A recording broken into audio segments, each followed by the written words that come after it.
ഒരുപക്ഷെ ഒരു അര അടിയും കൂടെ മുന്നോട്ട് പോയിരുന്നെങ്കിൽ അത് ഞങ്ങളുടെ മോഹവും തലയും ഇല്ലാണ്ടാക്കിയത്.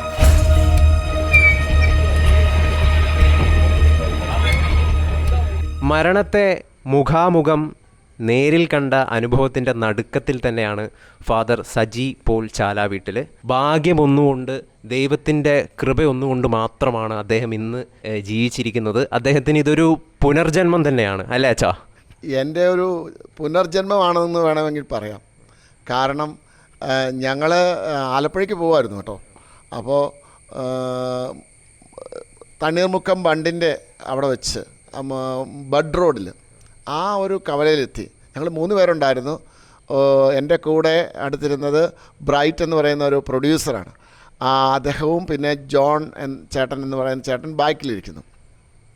ഞങ്ങളിങ്ങനെ മുന്നോട്ട് പോകുമ്പം ബഡ് റോഡിൽ ഒരു വളവാണ്. ആ വളവിൻ്റെ അവിടെ ഏതാണ്ട് 125ഓളം ഇഞ്ച് വലുപ്പത്തിൽ 2 ആൾ പിടിച്ചാൽ ഇത് അതിൻ്റെ വലിപ്പം എത്തത്തില്ല, അത്രമാത്രം വലിപ്പമുള്ള ഒരു വൃക്ഷമാണ്. അപ്പോൾ ഈ വൃക്ഷം ഞങ്ങളുടെ വണ്ടിയുടെ മുകളിലേക്ക് പതിക്കുകയാണ്. പതിച്ചപ്പോൾ ആദ്യമേ വന്ന് കുറേ കമ്പൊക്കെ വീണു അതിൻ്റെ ശിഖരങ്ങൾ. അത് കഴിഞ്ഞാണ് മെയിൻ തടി വരുന്നത്.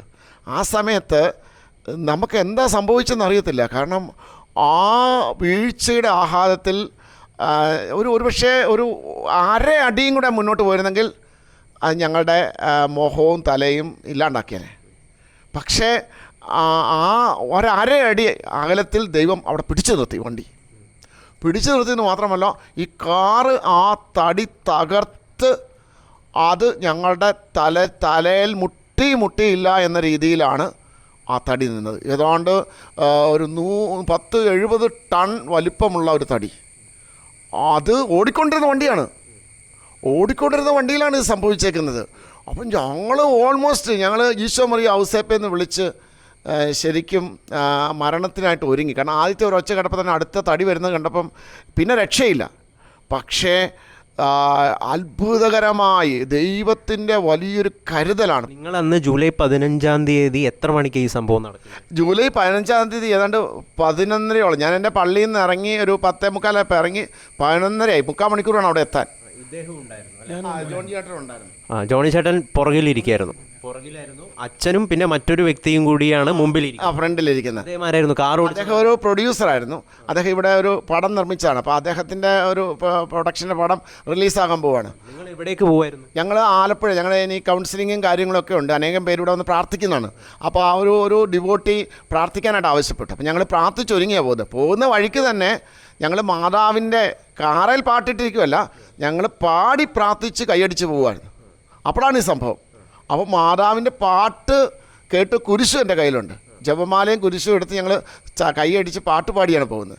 ആ സമയത്താണ് ഇത് സംഭവിക്കുന്നത്. അപ്പം ശരിക്കും അത് ഒരു അവസാനത്തെ ശ്വാസം കിട്ടുമോ എന്നുള്ള രീതിയിലാണ് ഈ മരം വന്ന് പതിച്ചു. അത്രയും വലിയ മരം വന്ന് പതിക്കുമ്പോൾ ഈശോ മറിയ ഔസേപ്പെന്ന് പറഞ്ഞ് ഞാൻ കുനിഞ്ഞു ശിരസിലേക്ക് താഴേക്ക് കുനിഞ്ഞത് കൊണ്ട് മാത്രം ജസ്റ്റ് ഒരു ഫ്രാക്ഷൻ ഓഫ് സെക്കൻഡിനാണ് നിങ്ങളുടെ ജീവൻ രക്ഷപ്പെട്ടത്. കാരണം അത് ഡയറക്റ്റ് കാറിൻ്റെ മുകളിലാണ് വന്ന് വീഴുന്നതെങ്കിൽ നിങ്ങളില്ലായിരുന്നു.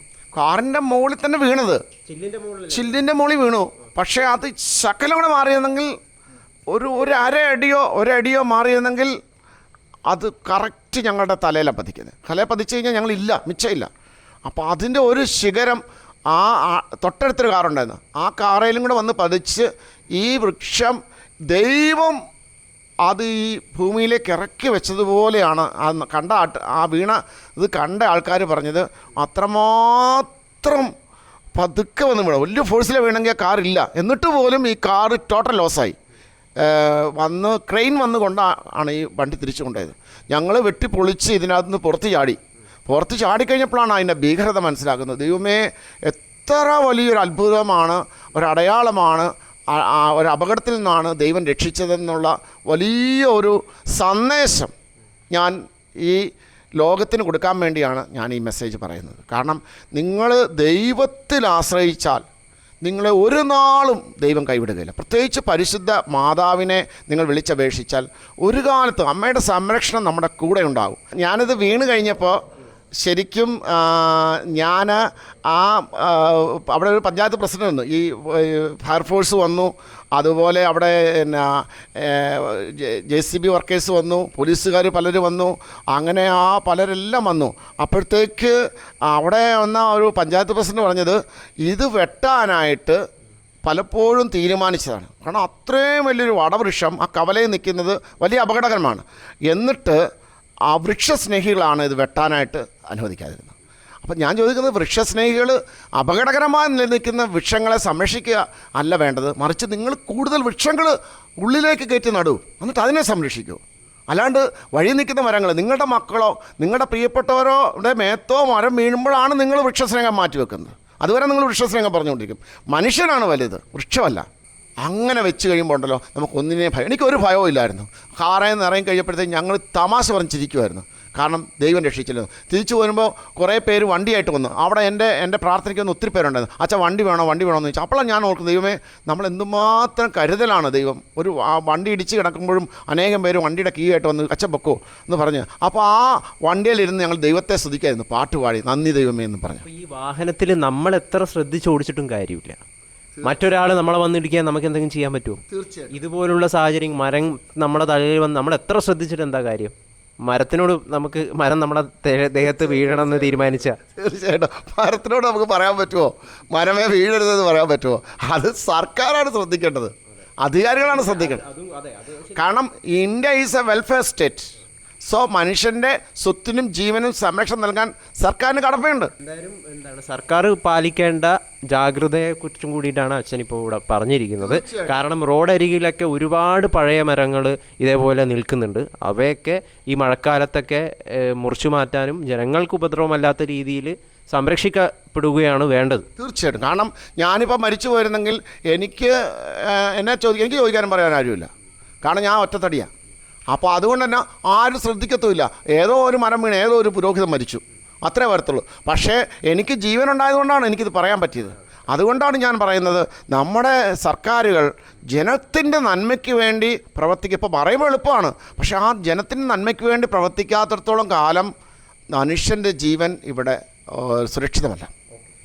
ഭാഗ്യവും അത്ഭുതവും എങ്ങനെ അച്ഛൻ്റെ ജീവിതത്തിൽ പ്രവർത്തിച്ചു എന്നതിൻ്റെ ഒരു അനുഭവ കഥ, നടുക്കിപ്പിക്കുന്ന ഒരു അനുഭവ കഥ തന്നെയാണ് അച്ഛൻ പങ്കുവച്ചത്. അത് എല്ലാവർക്കും മനസ്സിലാവട്ടെ, എല്ലാവർക്കും അതിൽ നിന്ന് ഒരുപാട് സന്ദേശങ്ങൾ ഉൾക്കൊള്ളാൻ വേണ്ടിയിട്ട് സാധിക്കട്ടെ. എനിക്ക് ഇത്രയേ ഉള്ളൂ, ദൈവത്തെ കൊടുക്കാൻ സാധിക്കണം. ഈ ഒരു ഏത് സംഭവത്തിലൂടെയും ദൈവത്തെ കൊടുക്കാൻ സാധിച്ചാൽ അതാണ് എനിക്ക് ഏറ്റവും എൻ്റെ മനസ്സിന് സംതൃപ്തി നൽകുന്നത്.